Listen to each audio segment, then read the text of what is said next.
the Vedanta Sutra. So he, after writing all that, he sat down on the banks of Saraswati and he is very morose, feeling very morose. So when he was sitting with morose, he was thinking, if my Guru will come, then he can clear my doubts. I can get the solution. So Narad Muni, always very merciful to his disciple. Vyasa was the disciple of Narad Muni. So Naradji, with his, he came at the right time because he understood my disciple needs me, and he came and he sat down. With his divine Veena, he was in Narada's, what is Narada's age? How many years old he is? Now Narada is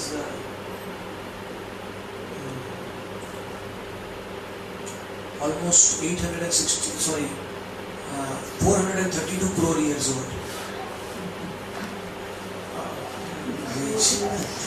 But his body never gets old. He's got a divine spiritual body. He's always and because of the Veena, this Veena was given to him directly by Lord Krishna when he appeared from the body of Mahavishnu at the end of Brahma's Kalpa. Not Mahavishnu, sorry, Garbhodakashayi Vishnu in the universe. He appeared when the Brahma's day began. One Brahma's day is known as one Kalpa. So in the previous Kalpa, Narada was a Gandharva. Later, but we see that Narada's divine body is never getting old, and because of his constantly singing the Lord's name and pastimes by the Veena, he is always fresh, always enthusiastic, always kind to other living entities, always wanting to help others. So normally nowadays the media, they show Narada as a troublemaker. Everywhere. But that is gross ignorance of Narada's real character. He is a divine person. He is the Guru of all the great devotees in the Bhagavatam. Dhruva, Prahlad, Prachini, Bharhi, the Hayashrivas, and the Brigari, Valmiki. I mean, every great devotee, Narada has been the Guru. How can he be troublemaker? He is the trouble remover actually. He removes all our troubles. He comes at the right time with his mercy. So, he is the Guru of Vyasa also. So when Narada came, Vyasadeva offered his pranam to his Guruji and did parikrama of his Guruji and offered a nice, beautiful sitting asana on the bank of river Saraswati. The Saraswati is flowing in the higher regions in the Himalayas. Now Saraswati, which is coming down, it has disappeared. Even in Prayag, in Allahabad, there is a millen of Ganga, Jamuna and Saraswati. Saraswati is gone underground. It is not visible. But it is flowing right from Vyasadeva's ashram. So Narada sat down and Vyasadeva just looked at him, and Narada already knew everything. Narada said, my dear Vyasa, why are you so morose? You have written the Vedas, Upanishads and everything. Why are you so sad? Why are you sitting down and you have already achieved perfect self-realization. So why are you so sad now? You have what you speak of Vedas and the Upanishads and the Vedanta Sutra, you have also written the Mahabharata of 1,00,000 verses. So why are you sad now? So Vyasadeva said, my dear Lord, my dear Guruji, you are like air. Air is pervading everywhere, it goes inside our body also, heart. So you know my heart also, you pervade the consciousness of all, you know the thoughts of all living entities by the dint of your spiritual advancement.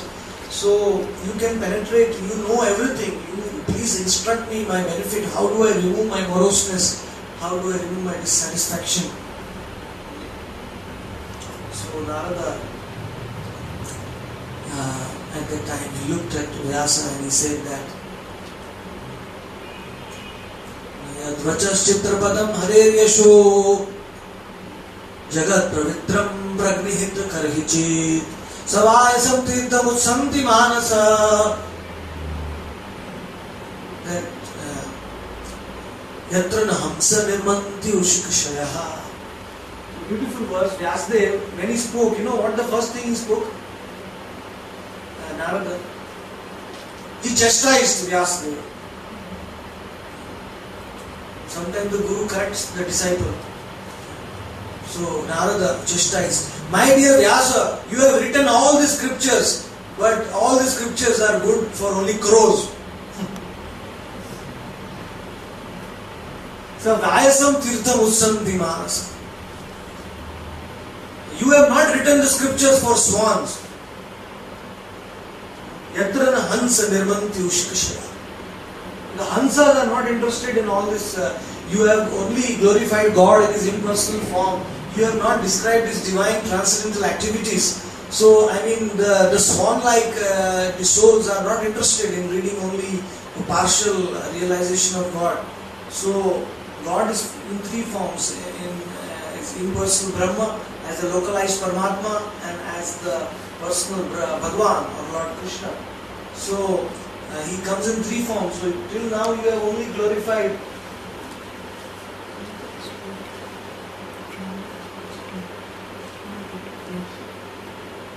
Bhagwan. You have not glorified Lord Krishna's transcendental activities.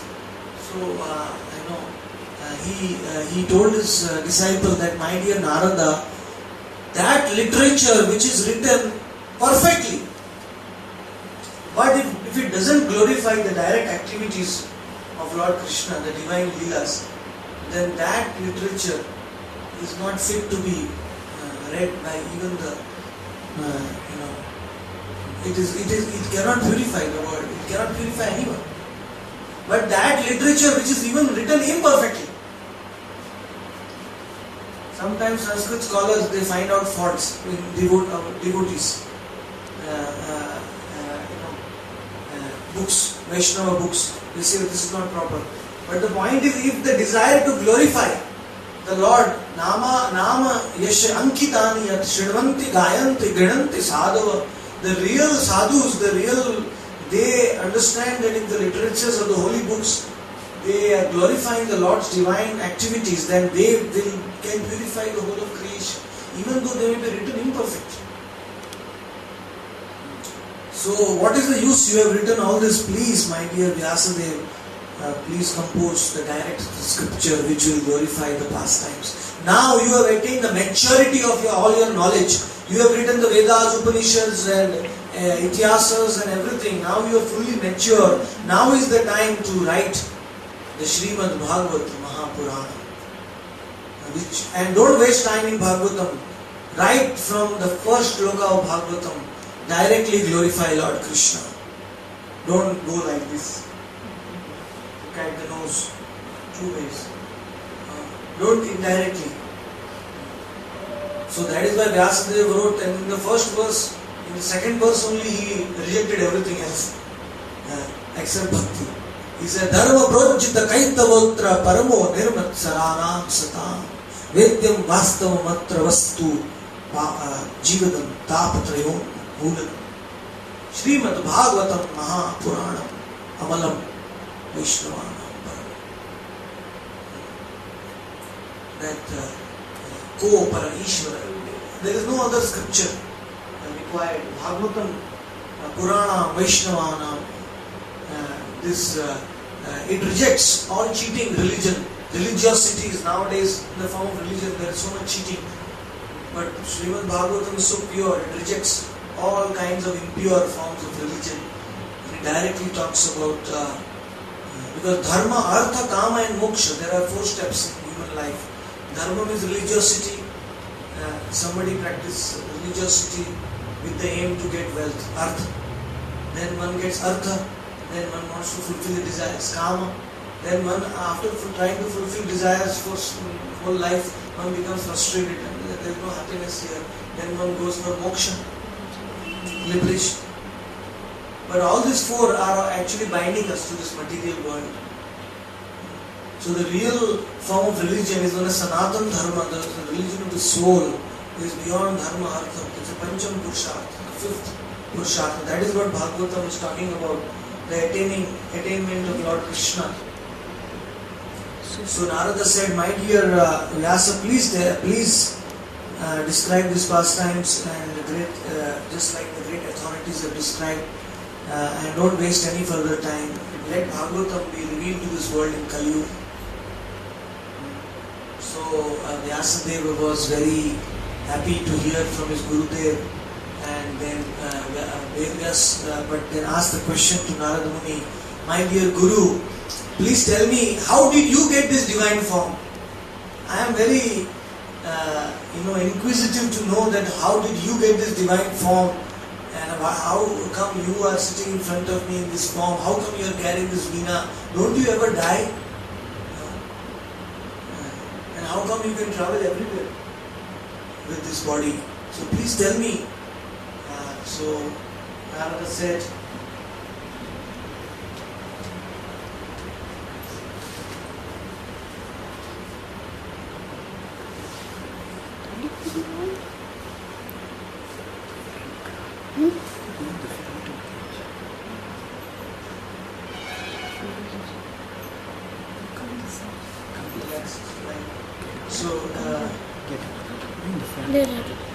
you take it. Narada described the story. He said, in the previous day of Brahma, I was a Gandharva in heavenly planets. His name was Upabharna. Narada's name was Upabharna. And his body was so beautiful. Upabharna's body, that very attractive, that all apsaras would hang around him only. Always they would want to be with this Gandharva Upabharna.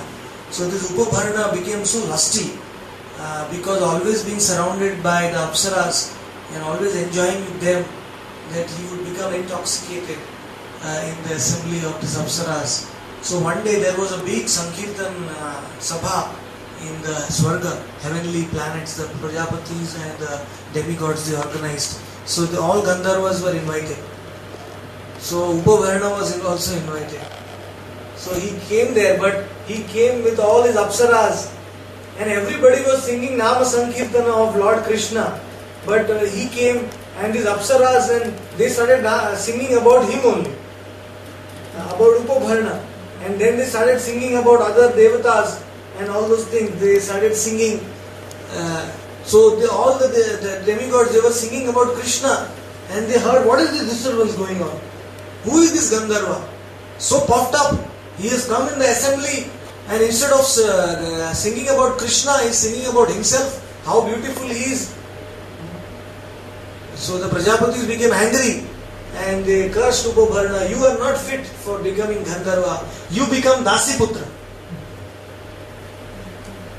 You become the child of a maidservant, Shudra. You take birth in the earthly planet. You are not fit for Swarga, because you are not remembering the Lord. This was in the previous day of Brahma, not in this day of Brahma, Kalpa. One day of Brahma is 1000 Chaturyugas. And then the night of Brahma goes into the body of Garbhodakashayi Vishnu, all the planets, 14 planets, they enter and sleeping. And the next, after the night, the next day they all come out of Garbhodakashayi Vishnu in this universe. And again the 14 planets get manifested. So this was in the previous day, 864 crore years back.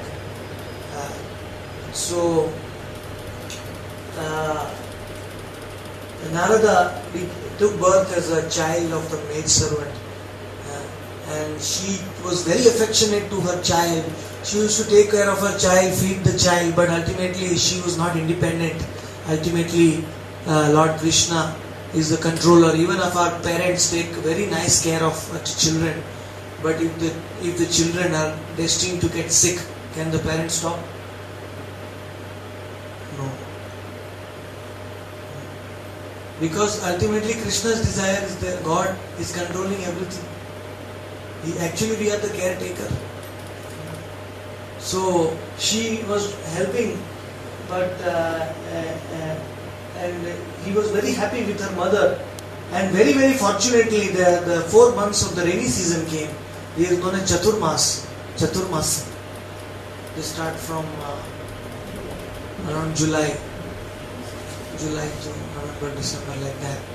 4 months, very conducive for spiritual activity. The great sages, they stop traveling and they stay in one place, in Chaturmas. So these 4 great sages, they were very, very great devotees of Lord Krishna. They came and they made a nice cottage near to the Narada's mother's place, and they were practicing. Every day they used to gather and do Nama Sankirtanam, do Bhagavad Katha and the pastimes. And this Dasi, she was very fortunate. She would clean the home, ashrama, bring flowers, serve these great devotees, wash their clothes, and sometimes get some fruits and other things also. And Narada, from his childhood, he was not so much interested in playing and other and frivolous activities. He would talk only whatever was required. Even when he was a small child, because he was kind of shocked. From Gandharva he became a child. So he would be very serious. He would talk only as much as required. And then these great sages came to the ashram. So Narada would, take all benefit of the association. He would sit outside and hear what they were speaking very attentively. With rapt attention he would hear about Krishna. And, and these sages were very happy to see this child taking so much interest in that way. And then after this sages had eaten in the leaf, Narada, with their permission, would take that leaf, and whatever was balanced, their uchishta, Narada would eat their uchishta. So all the mercy, the kripa of those great saints came in the body of Narada. He also became very realized person, and ultimately after the 4 months of Chaturmasya was over, they were about to see Narada's mother. She's carrying the waterfall. She's in the back. So they were going to leave, but this child was so happy, so much sad to give up the association of these 4 great devotees. So they made the child sit down and they taught him all the confidential truths about Lord Krishna before they were leaving. And after this child heard and they left, this child was so happy, and he will always meditate on what his gurus have told him. And then by the providence, very sad incident happened. His mother, she was going to milk a calf to bring milk for the house, and when she was going, one snake came in the forest and bit the mother, and the mother died instantly. And this child was very, very young, 5 years of age, nobody to protect the child. And the child was, but the child was not at all disturbed. Imagine a 5-year-old child in the forest, can it survive? No. But Narada was totally fearless because he had heard from his gurus about Krishna, he is protector of everyone. So he said, okay, he accepted actually the death of his mother as the mercy of Lord Krishna. He said, whatever Krishna desires, I accept. He did not complain to the Lord. And he left the village home and he travelled all over. He went to numerous cities and towns and valleys and farms and forests and mountains and rivers. He passed through. He started from the north and he went to the south, east, west. Everywhere he travelled different places for a long time, and then ultimately he reached a very dense forest. This forest had full of jackals and owls and snakes. Aniruddha, will you go there? Will you go to a forest? So Bangalore is a concrete forest. I was asking Bilwati, can I go for a walk for doing my chanting? He said, no, this is all concrete jungle. So, forest, it is a dense forest when Narada entered. And actually that forest was the forest of Vrindavan. Narada did not know that, because he came there before Lord Krishna. Krishna appeared 5,000 years back, whereas this was crores of years back. So, but Vrindavan Dham always appears, Lord Krishna always appears in that same place once in a day of Brahma. So, these pastimes are always going on, that place is always the abode of the Lord. So, that dense forest, because the Dham had disappeared, and then he came across a beautiful lake. He was very thirsty, very hungry. And that lake is Madhuvan, one of the 12 forests of Vrindavan, Madhuvan. There's a big banyan tree. So there is the same place when Dhruva also, Narada's disciple went. So Narada went and he refreshed, he drank the water of the lake, and immediately his hunger, thirst, everything was ended. And then he sat down at the back, a beautiful banyan tree. He said, and now my journey has ended. He said, I feel that this place is so pure. This place I should meditate on the Lord. So he sat down and he fully concentrated his mind on the Lord. And because he was a child, from his very childhood he had thought only about the Lord. So his mind was so pure. Nowadays when we sit for meditation, we get all kinds of thoughts, Oh, how much rupees kilo this potato is today? Today what work I have to do? We get so many thoughts because from our childhood our mind is filled with so many other thoughts. But Narada's mind was so pure, so that he immediately could focus, like a magnifying lens. When you put that heat, immediately it comes condensed. Focus at one point. So Narada immediately could focus his mind on the Lord, and immediately, because of especially he meditated on what he had heard from his gurus,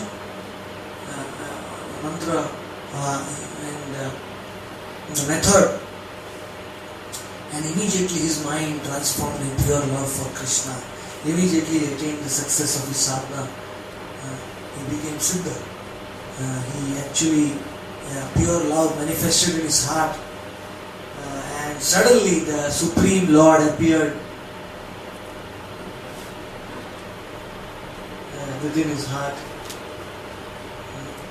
In the core of his heart, the Supreme Lord Krishna appeared.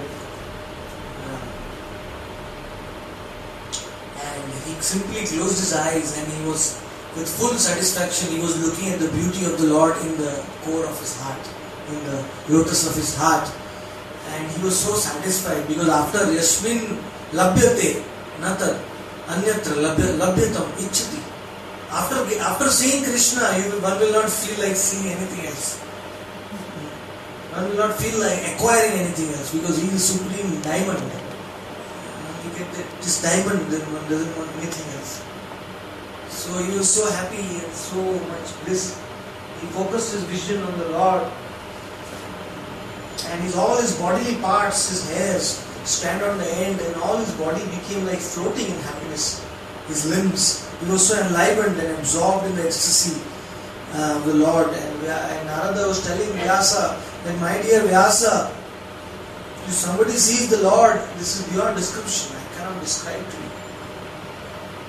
But then suddenly, the Lord vanished from my heart. And when the Lord vanished from my heart, Narada felt such a pang of sorrow that he jumped up. Suddenly he jumped up, and he was such a shock. He cried, He again sat down, again in deep meditation, trying to capture that form of the Lord, trying to again see that form. But if the Lord doesn't want to show, he cannot see. It's only the kripa. Even if we are great sadhakas, if the Lord doesn't want to appear, for thousands of lives we will not see him. But if he wants, then we will see him in this lifetime. So Narada again wanted to capture him, but the Lord was not appearing. He felt intense disappointment, frustration, depression, sad. He was so sad, and he tried his sincere attempts again to see the Lord. And seeing the sincere attempts of Narada, the Lord spoke from a grave voice from the sky. The Lord said, "My dear Narada, you will not see me anymore in this life. Only one who is fully pure, who has no tinge of any material contamination, can actually see me forever. But you have some purification which is remaining. So you have to complete this purification in this life. And now I have given my darshan to you, so you will feel my separation in viraha, in virabhav. You will feel my separation from the rest of your life. You will meditate on me more intensely. So for the rest of your life, you will think of me. Sometimes you think of the Lord more in separation than in union. In the thought of the Lord in separation is more intense. So you will think of me more intensely, the balanced part of your life, and at the end of your life, you will attain me. Then you will see me forever." So Narada, first he became sad, but then he heard the voice of the Lord. He was very happy. He said, "Oh, one life is nothing to attain you. I am ready to wait for millions of lives. I have seen the beautiful form. I want to see that form. So one life is no problem." So Narada, the balanced part of his life, he was wandering over the earth, and he was always humble and non-envious of every soul.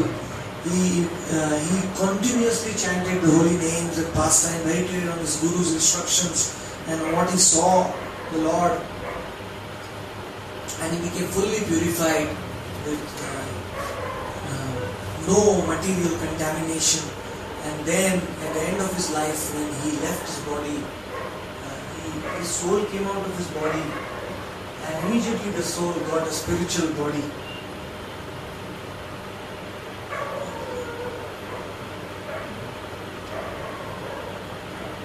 Which you see here, in the spiritual form. But at that time, that was the end of Brahma's day. So all the Devatas, Brahma, all of them, they entered into Garbhodakshaya Vishnu's body. So after getting the spiritual body, he also entered into Garbhodakshaya Vishnu's body. Inside Garbhodakshaya Vishnu's body, you saw Brahma is sleeping for 1000 kalpas. And he did not sleep because he got a spiritual body. But inside Brahma was sleeping, all the souls were lying dormant as per their karma. What happens is for 1000 Chaturyugas they lie dormant, and when they come out, immediately all their past karma in the previous 1000 Chaturyugas, they start again. So the Lord has memory of all the karmas of all the living entities. Wherever it stops, it resumes. So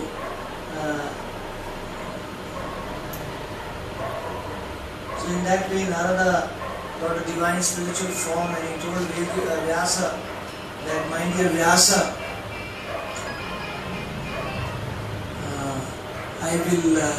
that is how I got a spiritual form.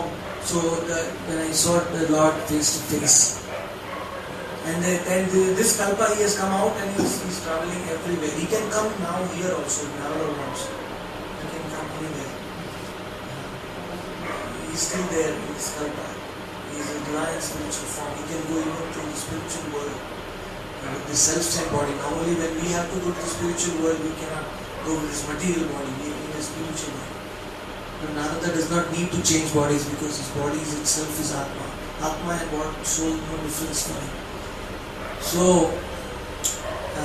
in that way, Narada took his Veena and he left Vyasadeva. And Vyasadeva, hearing this from his Guru, Vyasadeva himself said that before I start writing Bhagavatam, I should also have darshan of the Lord.